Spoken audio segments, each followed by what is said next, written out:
Ciso. Oh, it's fabulous! A strike to get you up off your seats.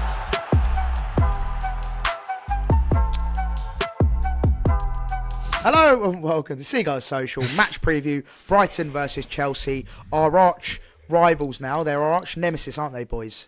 We all hate Chelsea, yeah, all right? Forget Palace. Yeah, forget Palace. We hate Chelsea. Chelsea. Like everyone does, really. We all hate Chelsea. Just jealous of their amazing songs. They've got so many songs that they sing, and why can't we be? I really like the one they made up of Cucurella as well. I like that one. It's good. Yeah, the one they What did. about Trevor? I actually like their one original song with the Trevor Chalobah. I'm just standing at the bar with Trevor Chalobah. I'm just standing at the bar. Yeah, all right, Ben, we get him. Trevor Chalobah. Thanks for that, Ben. Let's talk about the game, shall we? So, look, boys, let's be Hopefully honest. that doesn't Chelsea, get copyright striked. Chelsea have turned it round, haven't they? They have turned a corner.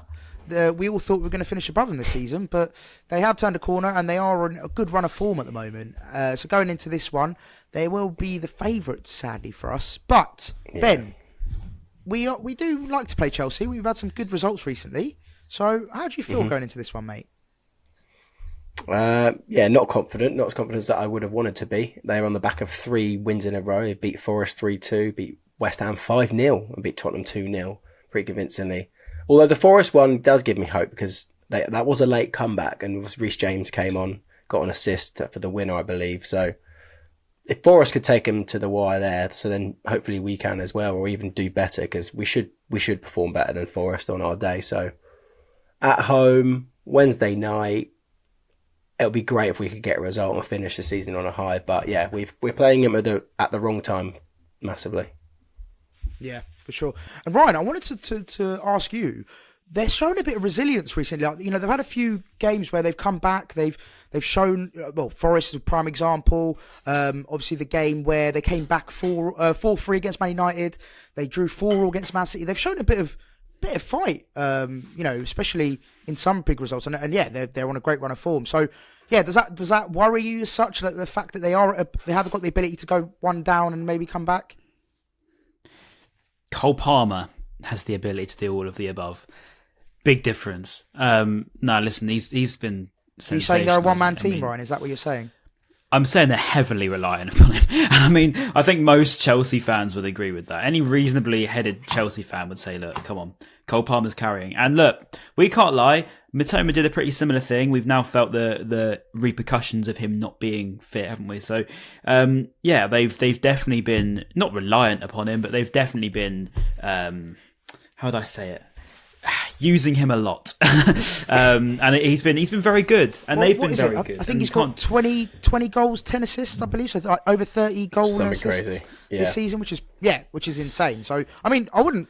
If you were to say he is carrying them on their back, I don't think a lot of people can argue. To be honest, no. I think he should be. He should be in a shout of the player of the season. Like, I hate to say it, but if Chelsea do finish in the Europa League, if they somehow manage to leapfrog Newcastle, I think that would be a solid season considering where they started and how they played. So, and that would be massively down to Cole Palmer. So I know a lot of people think that Declan Rice should get it, but as it's a Chelsea podcast, I feel like it would be a good time to say I reckon Cole Palmer maybe just edges it over Declan Rice probably. Yeah, been bought out by Chelsea. Although that does depends on Declan Rice winning the Premier League, which I doubt he will because. Well, De Zerbi said today, didn't he, in the press conference? I don't know if you boys saw the quote that Johnny Cantor put on that he confirmed that we were after Palmer, which I think everyone knew anyway, but confirming that we did go for him and it is what it is. Unfortunately, we just can't compete with them, can we, on a financial level? And that is just it, isn't it? They are, if they're buying all our best players, unfortunately, we can't be rivals, can we, I suppose? But in the same sense... God, imagine if we had Cole Palmer, there's so much hatred, though, isn't there? I think, particularly from our end, it's more of a bitterness, isn't it, as to how much they've nabbed. And I guess when you take a bit of a back seat on it and you think, well, actually, they've spent, 223 million? And what have they realistically got for that money? It's not a great deal of talent that's done well. Yeah. So, they should be chilling in the top 3, shouldn't they? With the amount do you think they got him knowing that we were interested in him? I know he was obviously a known good talent anyway, Probably. But do you think, obviously with the scouts and everyone that they took and all that, so the head of recruitment, I think it was Sam Jewell at the time maybe, Or unless he was, maybe. If the track record wasn't as bad as it is, I'd say, oh no, we're just reading too much into it. But when they've literally taken like 20 plus staff, then, obviously. And it was like that Fofana striker as well. We wanted him, and then suddenly he went to Chelsea. And now he's on loan at Burnley. Yeah, just on that, Ryan. On that hatred, Ryan. How much more does that add to the game? I suppose going into it, obviously with that hatred that we have got towards them. Are you looking at that like we have to win, or is it Chelsea? They maybe looked at as a step above us, and should we go into that thinking, oh, we'll be happy with the draw? Yeah, I think it is. I think I want to beat them, but then I want to win every game, obviously. But I think there is always, you look at the Football League calendar at the beginning of the year, and we look for the Chelsea game, we look for the Palace game, and we can't deny it, we did. I think a lot of Chelsea fans did the same for us. They looked for the Brighton game because, they were right up for it at Stamford Bridge, and they won. Do I say they won well? No, I don't think they did. I think that was in the cup, definitely something really. The cup, so they've beaten us twice, but in a really not convincing manner. Obviously, they're a much different team now, but I want to beat them. Of course, I do. And I'd love to be the ones that ruin it for them. With how they're doing and looking at Europa League now. But unfortunately, they are a very good team, and we haven't got a full side, so it's not very good at all. And on that as well, Ben, Enciso looked brilliant. I thought against. Thingy last time out. Newcastle. Sorry, Newcastle. Yeah, he looked brilliant. I thought he was one of our better players. That pass he did to Welbeck was unbelievable, and maybe arguably Welbeck should have done a little bit better with that pass. But yeah, he looked great. Are we looking at like an Enciso maybe to unlock that Chelsea defence? And is he the one to maybe take us forward in this game? Yeah, I'd hope for him to do it. Yes, carry on the good play out there. The good performance against Newcastle. I'd like to see him play a full 90 minutes as well. That would be quite nice because he got dragged off quite early, didn't he? And he was probably one of our best players on the pitch, if not the best player on the pitch. So he caused Newcastle a lot of problems. So I don't see why he wouldn't be able to cause Chelsea a lot of problems. We saw what he done at Stamford Bridge last season in that crimson kit. If he could do that again, and it was similar time actually this time last year when he done the worldie against City. So hopefully this end of season form can replicate and he can score an absolute worldie on Wednesday night as well. Yeah. Is there anyone else, Ryan, in your eyes, aside from Enciso, that we need to really utilise it going into this one? Oh, mate, it's got to be João Pedro. It's got to be with him back fit. As I've said before on here, Pedro's running. It's the one thing that is going to be really, really helpful, especially with Enciso. Adingra is obviously in better fitness, although he can be quite wasteful. He's much better shape now, so coming up against them, we've got some good runners now, which is going to be really nice. I agree with Ben in terms of Julio, though. He's looking like he just seems to get better every time he pulls a shirt on now, which is only an improvement for us. It means he's going to be better this time than he was last week. But no, I think he's going to be definitely an outlet for us. If he can work alongside Pedro, be a little bit more. How do you say it? Playing with the team, working together a little bit more. Sometimes he can be a bit selfish, can't he, and shoot, which sometimes is fine, but other times you could need him to work with Pedro a little bit. No, 100%. Yeah, I think, it's a story of our season, right? Just having the players available. We all know with a fully fit squad, we can take it to anyone on our day. And I think that's the key thing. Having players like Julio and Enciso, João Pedro fit is key for us. So yeah, hopefully I'm with you boys. I think if we can have João Pedro starting with the likes of Adingra, you got even in the midfield, that's what I was going to ask. Who do we want to see starting? Because obviously now we've got Gilmour fully fit. Obviously Balaba's been looking good recently. Who do we want to start? Ryan, I'll start with you. Who do you want to see in that centre of the park? Obviously, Pascal Gross, I think, is a given. But who are you looking to play in that midfield three? Probably struggle to change it from Newcastle, to be honest, because I thought we've done well the last two games, and we've looked a lot more control. We've almost proved we have a plan B. So for me, it's just keeping it as it is as much as we can. To be honest, the only thing where I'd change isn't midfield. It'd probably be Veltman. Obviously he's not fit, so it'd have to be Lamptey. That's the one concern I've probably got, against who'd be on their right. I suppose they've got Mudryk, haven't they? And Raheem Sterling, who can be on his days, is very good. So midfield I'd probably keep it to Gilmour.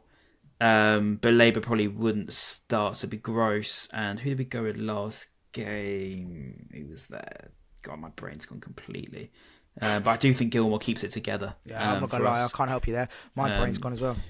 The Newcastle game, Thanks, guys. even though I watched it on a legal stream, it was completely 100% legal. Yeah, Legal. all I remember was the scoreline and that Who was in pass from midfield? Julio. Yeah, I can't was remember who was in midfield. That's so bad. How can we none That's of us terrible, remember? isn't it? It's only a couple of days ago. Fucking hell. That's awful. Ben, come Here we on. go. I got it. No, boys, my brain's absolutely fried as Got well. it, boys. Got it. Cutting edge insight go. from Seagulls Social. Oh, we played in CISO in the We're hole. So it's cooked, Gross mate. and Gilmore. We're It absolutely was finished. Gross and Gilmore in CISO in the hole. Yeah, I thought so. Okay, good. All right, so I didn't get it completely. Like I didn't say someone that didn't play, but no, Gilmore was definitely the one that pulled the strings for us. And Alan Navarro. I've had said a it great so many performance. times about Billy, and He's he's so good at I think breaking Billy up the play, and Gilmore we need for that me so is, bad like, against so instrumental Chelsea. to that He's sort of ex-Chelsea as well, spot. so that's going to be So to have him back an fit added bit of flair for him. Yeah, no, 100%. And then what I was going to say for Chelsea, who are we worried about? Obviously, a few players are coming into form. To be fair to them, I mean, a lot of them are like Jackson, for example. I think he's really turned a corner again. Even Mudryk looking pretty lively. Who are you worried about, Ben, the most? Yeah, I mean, obviously Cole Palmer's the obvious one, but yeah, I guess Jackson scoring goals. I think maybe it's because people around him are doing a bit better and feeding him better. Mudryk scored against Forest, and I've always had a little soft spot for him for some reason. I still think there is a player there, even though he's absolutely mental. But he can cause teams problems. He's absolutely rapid. So that battle with Tarek Lamptey, if he does start, will be a very interesting one. But yeah, I mean, I don't think, correct me if I'm wrong, but I don't think Caicedo's been starting recently. I think, has it not been Enzo and Gallagher? And Gallagher, I he thought gets a lot of Caicedo's been critics. playing well No, for them. I think yeah, I Was think he? you're wrong on that one. Yeah, Or is it the other way round? Is it? Yeah, Oh no, it's Enzo that's out. Sorry, it's Enzo that's Yeah, out. Yeah, sorry, Enzo's I don't been really watch Chelsea too injured. much. Yeah, he's injured. Maybe it's Caicedo. Yeah, so I think I absolutely I love Gallagher. I think he does get unfair critics sometimes, and he can score goals. He's a very tireless worker. So maybe Gallagher as well. Just quickly on that, Ryan, we both just mentioned Caicedo there. Obviously, an ex-Brighton player. He was so integral to the way we played last season. He's now starting to play really well for Chelsea. He's showing what we all knew about him as Brighton fans. He's now showing that to the rest of the Premier League in Chelsea. Does that... do you still look on to Caicedo and think, what could have been if he just stayed one more season? Or is it one of those we got to let go?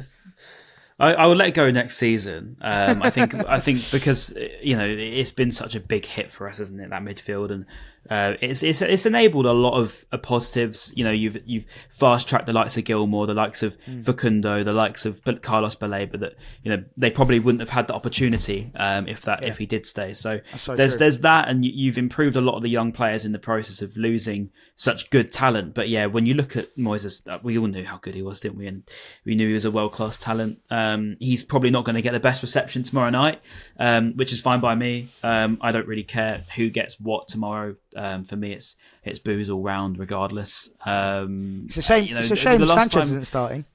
Because otherwise, it is actually the last time we played them at home was 2022. It was De Zerbi's first win, which feels like a lifetime ago now. By the way, 4-1 win over Graham Potter's Chelsea. Since then, they've had 4 different managers, spent another 500 million. De Zerbi's got us to Europe, got us out of Europe, and all that in the time span of them playing at the Amex, which I find hugely mad. But we'll see. We'll see. It'll be a very, very tense game, put it that way. I think we can all agree. We're all very, very raring and hoping for a win tomorrow. So let's wrap up, shall we? Let's go with them, Ben. Your predictions. How do you see the game going? We don't necessarily have to do a score prediction if you don't want it, but how do you see the game panning out? I think there's hope in me. I would have said 2-1 Chelsea, but the hope in me maybe says it could be a draw. I can see Chelsea scoring goals because they are very confident at the moment. So maybe 2-2, but I can see it being a pretty open game and a lot of goals. A bit like, I think was it 3-2 or 3-1? Yep, 3-2. They went 3-1 up, and we scored in the 90-something minutes of consolation, João Pedro. Yeah, there have been goals in this game, so I reckon it will be the same at home. Another high-scoring affair. Yeah, another high-scoring affair. Ryan, do you agree with that? Do you think it's going to be a high-scoring one, this one? I think the only thing, as I say, the fullbacks, the lack of fullbacks is the problem for me. because they've got such pace on the wings. So having to deal with Igor, obviously Lamptey is very, very quick, but he's very prone to being out of position as well. So if you've got Mudryk doing one of them darting runs, I don't fancy him so much in the initial challenge, but obviously when he catches back up with him, it's all right. It depends on how lethal they're going to be, because we know that they can be wasteful. But then when it comes to Cole Palmer, for example, there's little times where I've seen him pull on that shirt and have a bad game. So I can see him being right up for it. But by the same account, all I want tomorrow is the players to get it, as much as we've had to go through it, to be up for it, to go back at them. There's no reason why a single player in that club should not be up for tomorrow after literally witnessing so many of their teammates being nabbed by the riches of Chelsea. So hopefully we're up for it just as much as they are. And for me, I think I could see a couple of goals, but we've been very good at the back recently. So I'm going to say a 2-1 to Brighton, because I want to predict a win, but Hart says it's probably going to be a draw. A win would be good to put an end to their European hopes, because Mike King tweeted actually today, saying a year ago today Brighton put themselves on the brink of Europe, and we ended Arsenal's title hopes. So if we can do that again and end a London club's hopes of something, like ending Chelsea's hopes of Europe, that would be fun. That would be really, really nice. You haven't done it yet, have we, to be fair? And also as well, I know it's very far-fetched because I think Haaland's going to win it, but Palmer's still in the Golden Boot race, so we could also stop him from scoring. And, that's another thing that we can, stick it to Chelsea a little bit. So, yeah I feel like there's definitely enough on the line for us to motivate us, going into these final two games that we got. So, yeah, should be a great one. And I agree with you, boys. I think it's going to be high scoring. I think both defences aren't great, to be honest, like at this moment in time. So I think there'll definitely be goals. I'm going to go 2-1 Brighton. 2-1 Brighton, up the shagging Seagulls. And before we sign off, boys, let's talk about quickly, big game tonight, Spurs, Man City, up the Man City. Come on, City. We can't be having Arsenal win the league, can we? Because that would be disastrous. That would be disastrous. We will never hear the end of it. We will never bloody hear the end of it. Exactly. Imagine the Arsenal fans, if they win the league, it will be a disaster, and we've lost Ryan, which is just fantastic. On that note, he's back. And on that note, that was Ryan, wait. Did we stay recording? That's lovely. I was just saying. A big game tonight. Arsenal's title hopes rely on Spurs beating Man City, and of course, no one wants to see Arsenal winning the league. So up the City. Yeah, I mean, look, I don't actually care, to be honest, but don't care. This is the thing. I think Arsenal fans are insufferable. I think they're the worst kind of fans ever. Do you know what? Do you know what gripped me more? The race for championship promotion. This title race has been boring, and it's just been over dramatized by the media in this country. I think it's been one of the best title races. Yeah, it's definitely been one of the best. I've lost it again. Maybe we're bitter because we're you boys can continue not doing the debate. very well this season. Maybe I'm back in. Hey, look at this. I mean, look, I didn't hear a word you just said, so I'm going to pretend that I did. I agree. I completely agree with you, Ben. Right. It's been an absolute pleasure. I just want to quickly say, and I really hope Ryan's footage has been recording, otherwise this whole end of the segment has been mental. Jake from Chappaqua Wrestling, his dad passed away, so that was really sad. So obviously he was on the pod recently. Oh, really? Jake was. Sorry to hear that. His dad passed away a few days ago, so shout out Jake. I hope your family and friends are doing well, and we're sorry for your loss. Love. Very, very sad news. Yeah, put a blue heart in the go and listen to them in the comments. Yeah, blue and white love hearts in the comments. Great. They're very good. They're very good. You'll like. Yeah, very sad news, and we send all our love from Seagull Social all the way to you. Bless, peace out, love you all. Thank you so much for tuning in, and we shall see you after the Chelsea game. Peace.